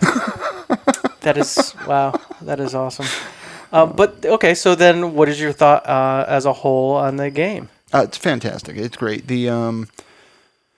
I don't know what there were no crazy twists to me per se. Was it the fact that your crew gets abducted in the middle of this shit? And I have to admit, you played Dr. Evil's son for a minute. That's why I call him. Yeah. The only thing I missed one thing when they took my crew. There was only really one difference I had. Yeah. Well, actually two. One is nobody bothered me. Yeah. So it kind You of have an email. No, you're not even there. I actually missed her. You She's missed her the one telling you? person I missed. I'm like, well, shit. Now I got to go check my email. Yeah. You know you can romance her. Oh, that's fantastic. Yeah, you can romance her. I don't think Bring I her back talked. to your I don't quarters. Yeah. honestly think I actually communicated with her ever. Oh, she's nice. She would say, "Hey, you got an email?" I'd be like, "Thanks," but I wouldn't actually talk to her. Oh, thanks. I'll be at my email. Thank you. I Yeah. can see my own emails here. Yeah, I'm Thanks. gonna go check my email because Yeah. you told me to, and then I just Yeah. go fly somewhere else. Yeah, I don't think I ever actually spoke to her. Yeah, it's an RPG. You can talk to everybody. Yeah, but you know me. Yeah. I'm like, Did you "What- collect all the toys for your quarters? I'm missing one. I'm like, how the fuck did I miss that? It's funny. It's probably some box somewhere. I Who got the knows? space hamster. Oh, the space hamster is awesome. He You is. get the space fish too and all that. You yeah, have to, you have I to did. feed them I or they did. die. They'll die if you don't feed them. I have dead fish then. I never fed my fish. Then they're floating. That's quite possible. Yeah. They like that. It's Yeah. the no gravity. Yeah, there's some things better in Mass Effect 3, but there's some things that's not as good in Mass Effect 3, but it's worth playing because you'll see the end stories for a lot of these people. I'll add it to my wish list, but what I don't like about Mass Effect 3 is it the still cost, costs yeah. too much for my cheap ass. Yeah, EA is kind of a jerk face when They it comes to that. definitely can be, but no, it'll go on sale, no doubt about it. I just It would have to because the trilogy, I heard a rumor that the remastered trilogy was going to be released October, but there's now rumors that because of COVID it got delayed until early next year. sure. But we'll know more in October because he said it's still possible they'll give us an announcement in October. It's already September, dude. It's not that far away. Yeah, so I'd imagine right before they give an announcement, all the original trilogy go on sale. Well, yeah, exactly. I know I bought 1 and 2 on sale because, Yeah. again, cheap bastard. Hello. Yeah. But, I just paid, pre-ordered, full price. Yeah, for... And I didn't even buy the cheapest one. I bought the... Collector's there's 3, basically. kick There's edition? There's the $100 one that comes with the deck. Yeah. Because I need that like I need Did you say what game this was? Yeah, no, but it's Yeah. everyone's got to know if they listen at all. Tony Hawk Pro Skater 1 and 2 remake is basically out in a matter of hours at this point. Oh, yeah, it's 8:32 now. Yeah, Eastern so time. I think for whatever reason, I was able to download it last night after I pre-ordered it, and can't play it at all, but it has a timer, and I believe that timer counts down to 9:30 Eastern, Oh, which is a weird time because it technically comes out tomorrow. can you change the clock in your PS4 to tomorrow? Well, no, it wouldn't change that timer though. Oh, It's a server timer that's gonna, open up cheaters. Wonka's Yeah. Funhouse, and we're all gonna run in. yeah, and he will keep us there forever. But yes, I'm fine with that. But anyway, so that's what I'm going to be playing all weekend, basically. Oh. I do have to work tomorrow, but it is a 3-day weekend for me, which is a minor miracle. Yeah, And me I too. also got lucky because one of the biggest bosses in our company, in fact, the biggest, sent out an email that basically read, if I'll make a deal with you. If you write a haiku, I will give you the 4 hours off on Friday, give you Friday afternoon off. Now, I had my team call today, that I had to host, and the team's asking me, wow, do we really have to write a haiku? And I'm like, I'm pretty certain the haiku, enforcement department is understaffed right now. So, I'm pretty certain we don't have to worry too much about the enforcement of that one. Yeah, but how hard is write a haiku? I entirely wrote her a haiku. I'm like, you got it. I can figure this out. Yeah. And so that's basically what I did because, what a fun surprise, basically. Afternoon before 3-day weekend off. So while I do have to work tomorrow, and I do actually have a lot on my plate, it's really nice surprise, And I got family coming into town, so I'm pretty stoked about all of that. It's just what a pleasant surprise. Yeah. The family part coming to town, or did the half day off? Yes, I guess. Bobero's coming to town. I love Bobero. Well, that's different. The Barbaro's cool. That's awesome. It's true though. Yeah, if I had family coming to town, I would have to leave town. Leave town. Yeah. yeah. Just pick a new town and I'd tell nobody. And tell nobody. my name would no longer be Kevin. Yeah. I have visited Ohio and not told anybody before. Just to be clear. That's awesome. I know what you mean, basically, where you're somewhere and you're like, boy, I should have told somebody, whether or not they're family, and for one reason or another, you're not. Yeah. And you feel both rotten and relieved. No, I didn't feel rotten. Okay, good for you. Yeah, because I went to see the Rock and Roll Hall of Fame and Lake Erie and stuff, and yeah, it was just with the wife. Nice, good for So, you. yeah. Nothing wrong with that. Didn't tell anyone. Nothing wrong with spending time with your wife. And it took a while to realize to line out the pictures on Facebook of the dates when they were taken. Oh, that's great. Yeah, they're like, oh, weren't you in Ohio? That's great. Did we know? I've posted like barely anything to Facebook, and I don't really because of the show. My Facebook account is live again, but I don't use it. Yeah. So as I made one last post, I said I'm not really back, and it was something to the effect of baby, if you ever wonder what became of me. Yes. And I gave him a link to this. Oh, if you want to know what happened to me, go to twocast.net. Yeah, exactly. Yeah. You want to? Yeah, exactly. You want to talk to me? You want to check on my well-being? Yes. Twocast.net, please, because I do not check my Facebook. Like and subscribe to this. Pretty much, that's again times of the essence. Yep. Nobody's getting younger. So, my friend, Yes. what are you watching? We're just totally binge watching Shameless. Good show. Mostly because it is reminiscent of my childhood, and for me to enjoy the show means I've gotten over it. That's good. Yeah, good for you. Good Yeah. for you. Because I was a little worried because I'm like, boy, Yeah. some of this is going to hit pretty close to home. Yes, so Knowing I laugh. firsthand, by the way. Yeah. Yeah, I laugh. I'm like, oh, that is funny. And yeah, if I went through the same thing, I would laugh and cry. And yes, great show. They break the fourth wall every single episode. Yep. And like you said, I didn't realize it. If you would have told me when I first started watching it that Carl would be the best character, I wouldn't have believed you. Oh yeah, me too. Yep. But Agreed. now he's just so enjoyable. He has the best moral compass in the show at this point. So Yeah. even though he's still crazy, Absolutely. and that's But you got to be. yes.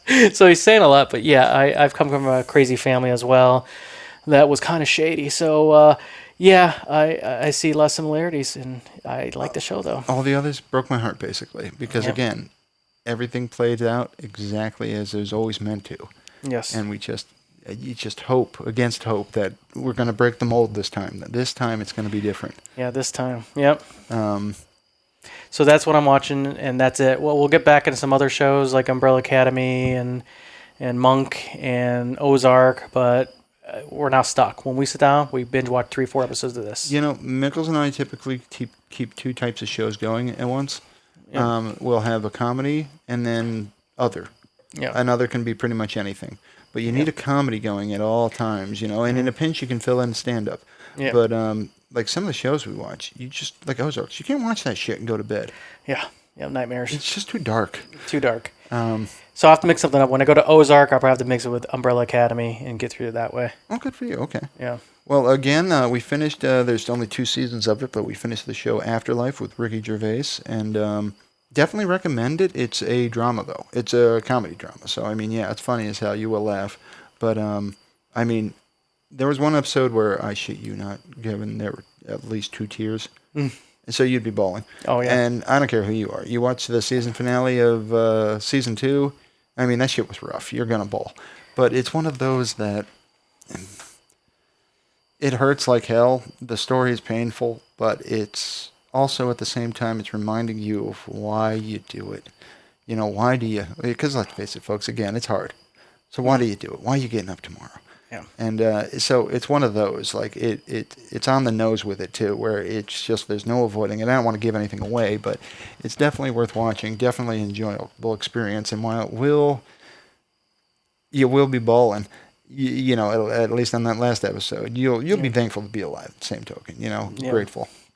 Yeah, that's why I'm looking forward to the videos because although I'm not necessarily looking forward to recording my reactions to things, Oh, I can't wait. I do kind of wear my emotions on my sleeve. So, yeah, I can have trouble speaking during the right moments. That's great. Yeah, I do too, unfortunately, and I have very little reaction. Yeah. I'm very reactionary, and I can't help it. That's just the way I am. Nothing wrong with that. I think it's great. No, I think it's weird that I don't. Like, it drives Mickles crazy that just, I'm like, dude. And like, I'm one of those, like, the person that has too much plastic surgery where they have to announce their emotions. Oh, Botox. Like, I've had Botox. Yeah, where I'm like, I'm so happy right now because Yes. I'm me. Like a human Muppet. Pretty much, that's me. The only way you can tell if you're laughing if you go, with your head backwards.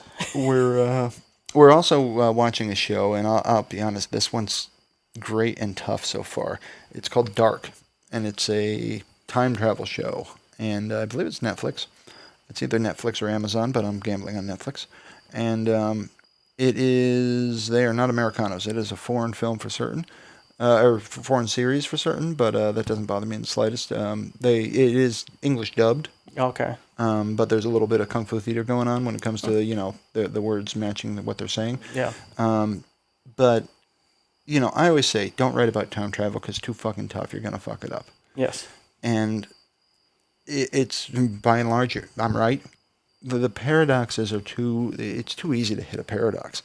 And if you want to be able to write a good story, you need to either be able to not have that paradox or explain that paradox. Yeah. And this is doing it. And it's doing it in a fun way. I respect that, and I also, I realize it's a slippery slope to make any time travel movies because there's always a mistake. Yeah. And sometimes it's more blatant than others. There's no way you're going to go back and date your mother. Yeah, it's already done. The paradox already exploded the universe. Yeah, exactly. And it's all very weird. Yeah.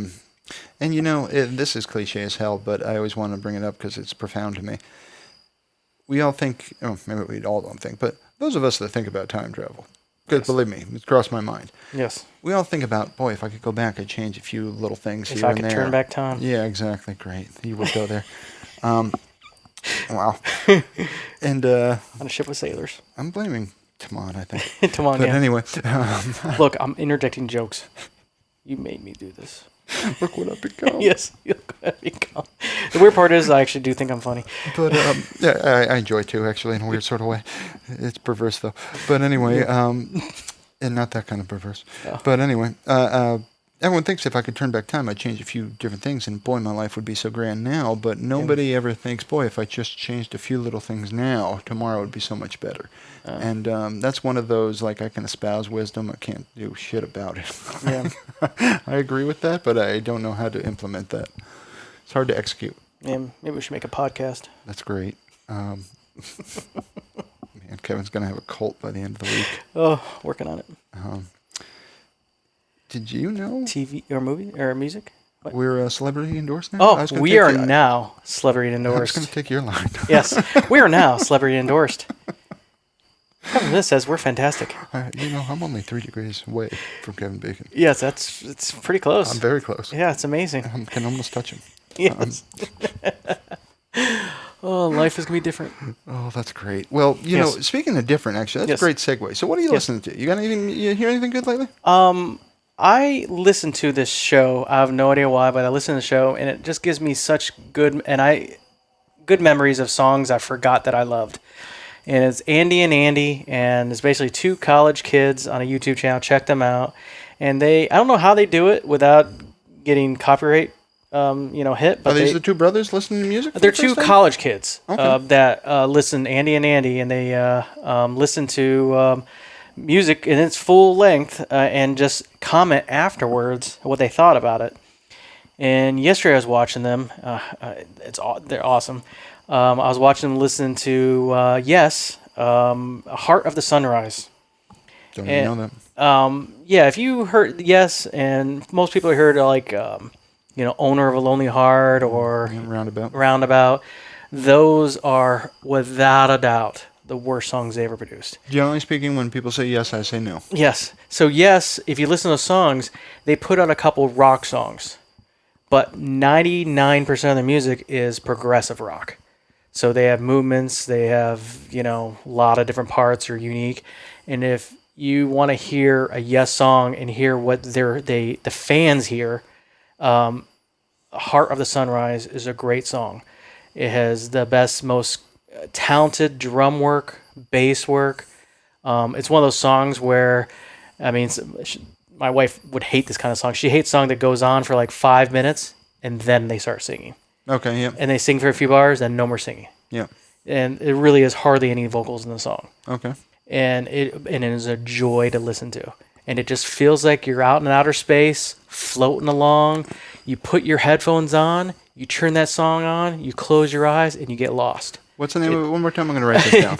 It's Yes, Heart of the Sunrise. Heart of the Sunrise. Yep. Don't get your hopes up because, again, You got to remember, it's, I would say there's a lot of bands owe Yes credit for the style of music because this is, Yes, progressive, start of the progressive rock movement, which I think Pink Floyd took some stuff. Early Genesis was very progressive. when Peter Gabriel was singing. Mm-hmm. So I can definitely go on and recommend a whole bunch of Peter Gabriel Genesis songs that are awesome. Definitely. Selling England by the Pound, the entire album by Genesis, which is nothing but Peter Gabriel singing. Sure. Cover to cover, listen to that album. It'll change. What do you think about Genesis? You would say, oh, at one point they were a real band.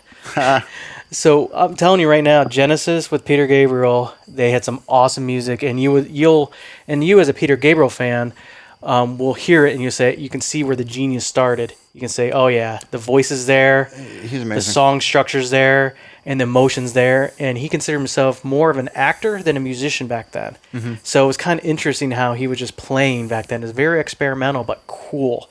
So I love that band, especially with Peter Gabriel singing. And yes, there's a whole bunch of songs by Yes I like. Some of their songs I would call it organized chaos. Okay.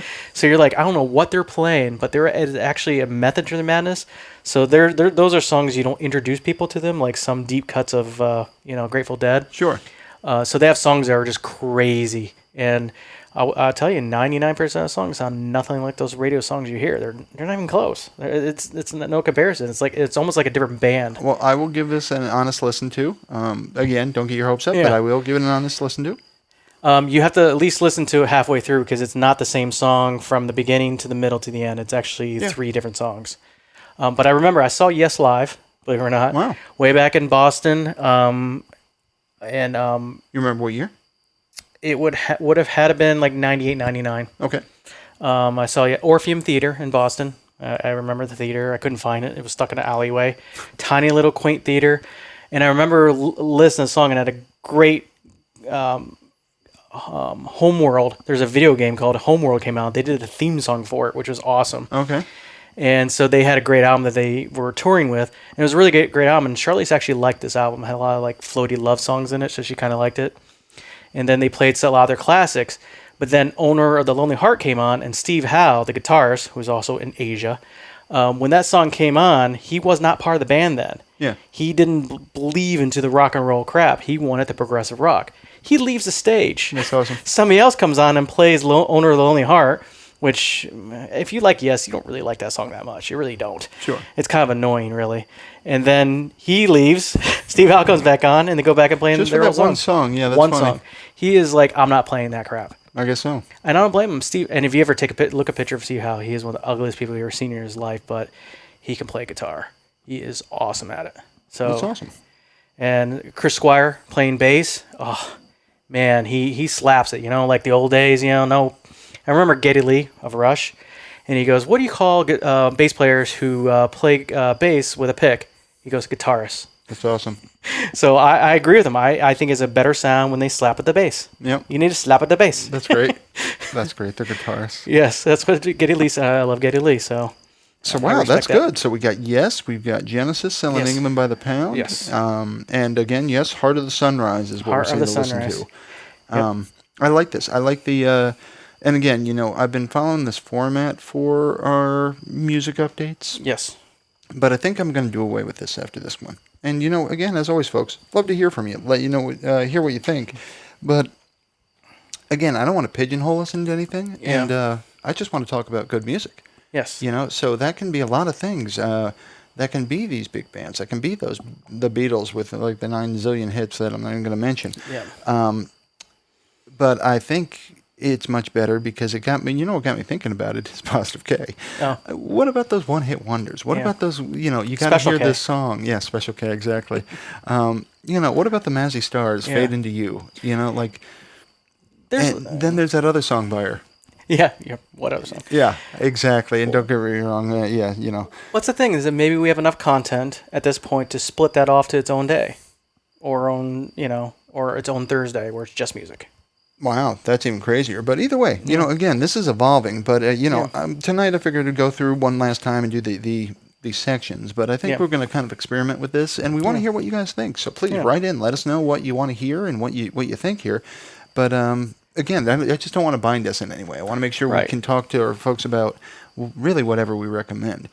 So on that, I made some interesting choices here too, because and I'll be honest, the classic rock section is part of it. We talked about adding that. Yes. And I got a recommendation, but that's going to devolve into us arguing over what's classic rock and you just being wrong. Well, I looked it up on the radio, and classic rock falls, according to radio stations, in 2 categories, and which makes me a little wrong once you hear it. Classic rock, either a radio station will play anything from the 70s, Yeah. and up to 1980. Classic rock. You see, I was asking my wife about this too. I think classic rock is somewhere late 60s to late 70s. Yeah. I think that's classic rock. It's right there. But radio stations do have some where they don't call it classic rock, they call it oldies. Yeah. And they will include all of 80s Yeah. and all of 90s. Sure. But that's the thing, like golden oldies. Yeah. They're a particular Yes. time too. Yeah. So again, I make the argument Zeppelin will never be a golden oldie, just like Appetite for Destruction will never be classic rock. Yeah. So anyway, today's classic rock. So again, reasons we don't want to bind ourselves. Yes. But and Queensryche is entirely not classic rock. Silent Lucidity. No. Just breaks my Sorry. heart. I know. But no question about this one. And again, trying to get very specific with my recommendations here. So I'm going to go with, for classic rock, I'm recommending The Who, which is one of my favorite bands ever. Yep. Who's Next? That album is it's definitely top 5 albums of all time. It is just so good. Specifically, I'm not kidding. Who's Next? Go listen to it. Yep. And I'm not talking about, you want to talk about, everyone knows Bob O'Reilly, even though they don't know it. It's If you don't know the name of the song, because they don't say Bob O'Reilly in the song. It's not Teenage Wasteland, I'll tell you that. That's Bob O'Reilly. Yes. Or Behind Blue Eyes gets a lot of play. Yep. And I'll be honest, I've heard it a trillion times. The song's still fucking good. It's good, yeah. But Who's Next is special with stuff like Getting in Tune is on there. And that is a great, great song. Or Going Mobile. Yeah. I mean, just good stuff. But I love their early stuff. Kids Are All Right, that kind of thing. Yeah. You can actually, I found this on the web once and it blew my mind. It is The Who as little teenagers, and their stage is literally the corner of some room at this party that's going on. And they are so young, and they bust out my generation, and it's fucking great. That's awesome. And I'd be remiss if I didn't mention my wife's least favorite Who song, Yep. which is Rain Over Me. And the reason being is when I hear it, I sing it for about a weekend. Oh. And it basically is just that, love, rain on me. Yeah, I'll do it for a weekend. Yeah. And she's going to be upset that I even brought it up because somewhere, part of my brain for the next 24 hours is devoted to that exact statement. I do the same thing with Squeezebox. Oh, she hates that song too. Why? I That's don't know, because awesome. the music's all right. Oh. Yeah, I know. So funny. Great song. I It's a agree. great song. This song is so catchy and fun to listen to Yeah. and filled with innuendo. Yeah, exactly. And it's just, it's awesome. So that's my classic rock. I'm actually working in reverse order for my list, but whatever. Yeah. So old school rap. This actually barely makes old school for me, but I don't know exactly when my old school is as far as dates, but I'm putting Cypress Hill out there, and Cypress Hill's stick was they smoke a lot of weed. That's their thing. So like 90% of their stuff is about them smoking weed. But, Insane in the Brain, I think, it might be one of the first Cypress songs I ever heard. I actually know that song. They're probably their most popular. But they have lots of stuff. How I Could Just Kill a Man was great. I think that was from their first album. And when I always like When the Shit Goes Down, because it's basically when the shit goes down, you better be ready. Yeah. That's more or less, like 70% of the lyrics now. I'll still get it wrong. You still will. You'll be like, where is it? When is it raining? Yeah, when's it raining? What? Yeah, in Africa? We were talking about Dune and Toto. All I could think is sometimes it rains in Arrakis, which is also technically true. It's true, yeah, right at the end of the movie. Yeah. It's awesome. So I only have 2, and this makes me sad. To be, I'm ashamed of myself, but I can only remember 2 songs from this band, and I have to say I think they are one of the most underappreciated bands ever.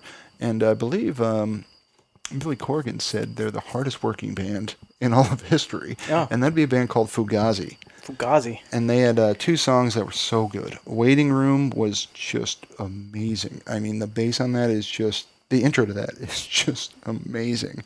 And Bad Mouth is another song I always love by them. And it just brings me back. In fact, I've forgotten about that song for a while, and we were over at your house playing poker, or couples poker one night, and one of your Pandora stations, Bad Mouth, came on, and both Mickles and I were just smiling ear to ear because it's so good. And it's just like, oh man, I forgot that. And here's an interesting one for you, because folk Folk really got me thinking. I think way too much about this shit, by the way. But like James Taylor, is that classic rock or is that folk? Oh, that's folk. Is it? Okay. I think so. Yeah, I love Jimmy T, but Jimmy T is not today. Yeah. This is an interesting choice for folk. Yeah. Dave Matthews. Oh, I can see folk. He sounds more folky if you just do his acoustic stuff. And I'm always gonna, I will say this: Dave Matthews Band, Pig. Yeah. You gotta have the violin for Pig. So Dave Matthews Band, Pig. Everything else, try to find either Dave Matthews solo or Dave and Tim. Yep. No offense, band, you're great and all, but no. I think I bought a Blu-ray with them on Radio City Music Hall. Yeah. Yeah. Yeah, it's good. Yep. I had that album actually. And if you're, Pig, actually, Dave Matthews Band. Not kidding. I love that song. Pig is a really good song. The whole Before These Crowded Streets album was superior to me. It was a great album. And the sad part is I could actually recommend multiple Dave Matthews albums. In fact, I'll say it this way: Before These Crowded Streets and Backwards. It's all really, really good stuff. I mean, phenomenally good stuff. Even if Mallrats is somewhere in there, and I hate that song. But all the rest of them I love. But if you're looking for specific songs, number 36, because you gotta give them props. Yeah. Because fuck it, I can't think of a name. Number 36 Number it is. 36. The Christmas song. It's a great song. I don't know if you've heard that actually, but it's a great song. Lover Lay Down, always been one of my favorites. But again, you can find countless. And if you're looking for like Dave Matthews Band with the band, Seek Up, things like that, his early stuff, really love.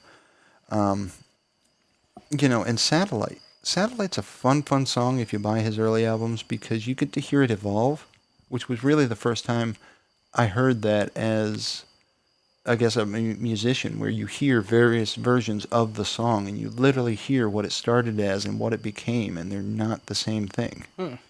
On a side note, actually, the YouTube, boy, the rabbit hole runs deep. Yeah.